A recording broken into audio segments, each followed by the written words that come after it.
today I will be showing you some first aid. You need this, for example, if your coworker suddenly collapses, what are you to do to help them? Okay, so according to the American Heart Association, your first step is to yell for help, and when help arrives, you send 2 people to call 911. 2 people are sent because if you send just 1 person, they might get scared and not make the call, whereas 2 people, they feel more safe and they go and make the call. Then, if another person arrives, you send them to get the first aid kit and bring the AED if they have one at your work. And an AED is used to bring somebody back when their heart has stopped. And the third step is when your first aid kit arrives, you put on your personal protecting equipment such as gloves or maybe a mask, even some goggles if there's fluid going everywhere. And then you put your hand on their forehead and tap their shoulder and ask them if they're okay. Are you okay? Are you okay?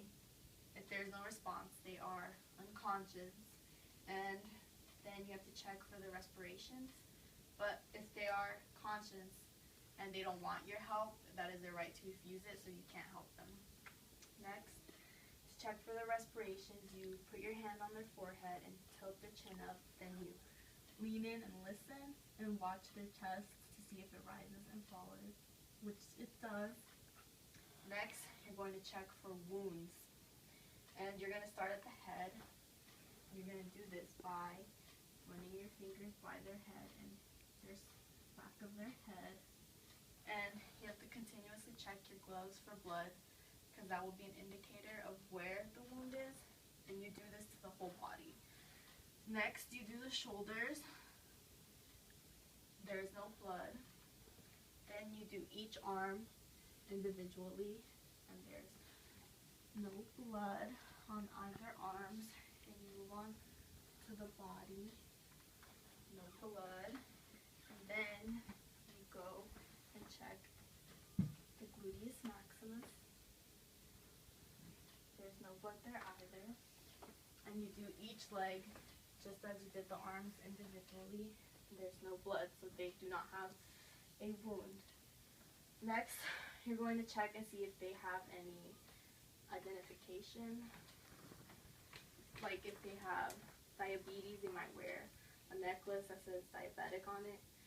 And common areas you can find this jewelry is around their ankles. There's no jewelry there. You have to check each wrist. There's no jewelry. And then you check for a necklace. And there's no necklace. And then after you have done that, you have to wait for the paramedics to arrive. When the paramedics do arrive, you tell them what you did and what you got out of it. Like if they would have a wound, you'd explain it to them. And after that, you just let the paramedics do their job.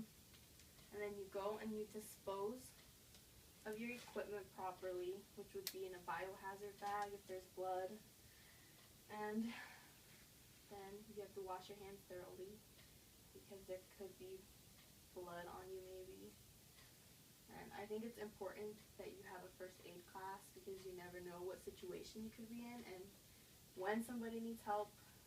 And this person could be your loved one or a complete stranger. And if you know what to do and how to do it, you may save their lives and you may be the reason that they are alive.